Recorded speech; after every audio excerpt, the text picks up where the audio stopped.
This is ICASTnews.com, live and direct from United Nations headquarters in New York City. And this is heat in the Middle East. Fierce, fighting, fearsome, frustrating. And despite, or perhaps because of a pause ordered by the Kremlin in the fighting, there is an incredible order of battle being thrown at eastern Aleppo, and the entire city is haunted by fear and fearsome battling. In the last 24 hours, a humanitarian evacuation has begun to take place.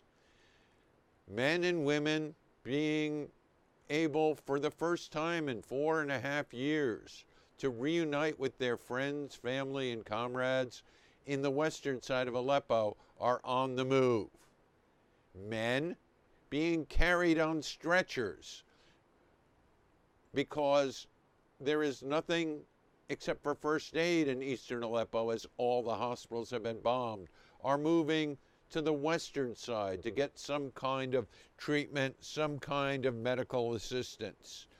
And people are just on the move out of fear, as the walls between the two halves of the city are being battered and bludgeoned down by the army of Bashar al-Assad. People are moving west for the first time. The city has been divided for 4 years, with the rebels holding the east and the regime loyal to strongman Bashar al-Assad, now backed by Iran and by Russia, holding the west. But in a blitzkrieg of war in this past week, there has been a significant change. The blitzkrieg has taken neighborhoods apart and given more control over the city to forces loyal to Bashar al-Assad. In doing so, we see one picture sent out by Twitter, a man who shows my home, my neighborhood, destroyed as never before, unimaginable. If we look at the map now shows the divided city with between 75 and 85% of the territory now controlled by troops and forces loyal to the Syrian government.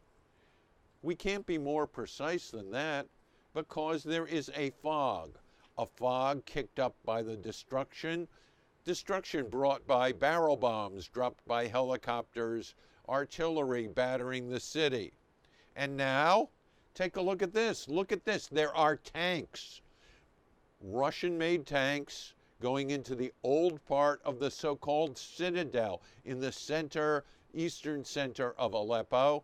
They are battering and bludgeoning their way through the city and taking no prisoners, crushing everything in their path. This week, in the midst of this blitzkrieg war, destruction was said to be to be suspended, to pause, as Sergei Lavrov, Thursday night, Sergei Lavrov, the Russian foreign minister, announced that there would be a pause in the fighting to allow some 8,000 men and women to be evacuated through corridors of safe passage out of the eastern part of the city. But reports from the city say that that's not happening. And Stefan de Mistura, the UN Special Envoy for Syria, told reporters yesterday at the United Nations that he had no idea if there was a pause in the bombing. He had no idea what the situation on the ground was, and he noted that he thought the end game was close at hand, that victory for the forces of the Syrian government would come between now and Christmas. And even as we think that there's a chance for evacuation, look at this picture of forces of troops loyal to the Syrian government looking out through a window, looking across the battle lines, ready to shoot, ready to fire, ready to bring the war home. And even if they're not bringing the war home, There is very worrisome war news that some of the people who've been evacuated out, there has been a separation of men 30 to 50 years old from women. UN human rights spokesman Rupert Colville said that there are all kinds of reports that they are separating families. Men 30 to 50 are being singled out and have disappeared. And he said, given the record of torture and disappearance, of course the United Nations is deeply, deeply concerned. But they're also concerned with the unrelenting wave of violence with bodies left in the streets. Look at this video. This video came across Twitter from the white helmets. You get a sense of this week's utter destruction, where bombs and shells are landing. There is nothing approaching hospitals that are functioning. Wounded people, dead people are at best just covered up by those on the streets. There's almost no humanitarian aid going on here. The level of destruction, the level of brutality, the level of inhumanity, Syrian to Syrian, is incredible. Some of this is done with Russian weapons. Some of this is done from Russian-made helicopters with Syrians dropping barrel bombs on their brothers and sisters in eastern Aleppo. And finally, it seems that they are winning the battle. And in this carnage, the United Nations has looked both helpless and hapless. Today at UN headquarters here in New York, the General Assembly took up a resolution. The resolution called for the rapid, safe, sustained, unhindered, and unconditional humanitarian access throughout the country for the United Nations. America's ambassador, Samantha Power, said this vote is a vote to stand up and tell Russia and Assad to stop the carnage. And the General Assembly voted 122 to 13 with 36 abstentions to support that declaration. And the declaration has virtually no impact at all. It is a measure of the pulse and the political sentiment of the General Assembly, but it is non-binding. Non-binding.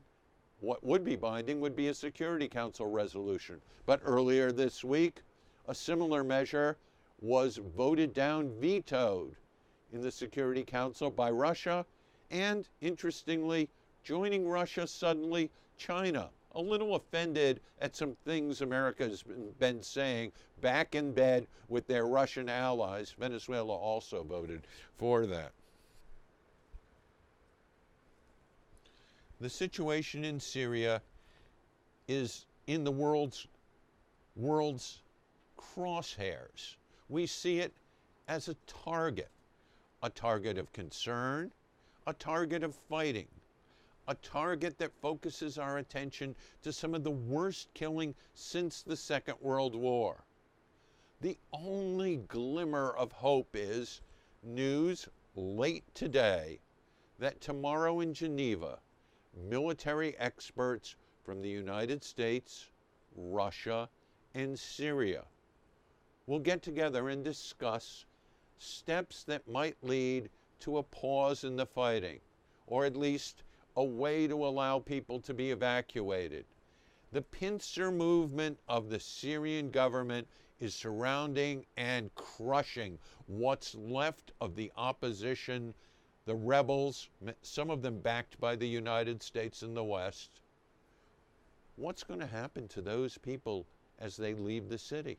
And the real worry for people who remember Srebrenica, where young men were separated out and then shot dead in trenches by the Serbs.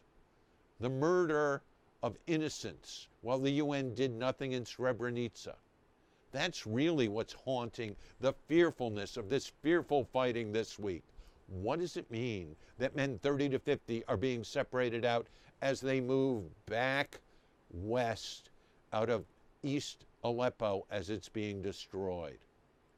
It's a worrisome and wearisome and war-torn week in Aleppo, and here at United Nations headquarters as the hapless and helpless UN can seemingly do nothing to stop the devastation and what Samantha Powers called today the carnage.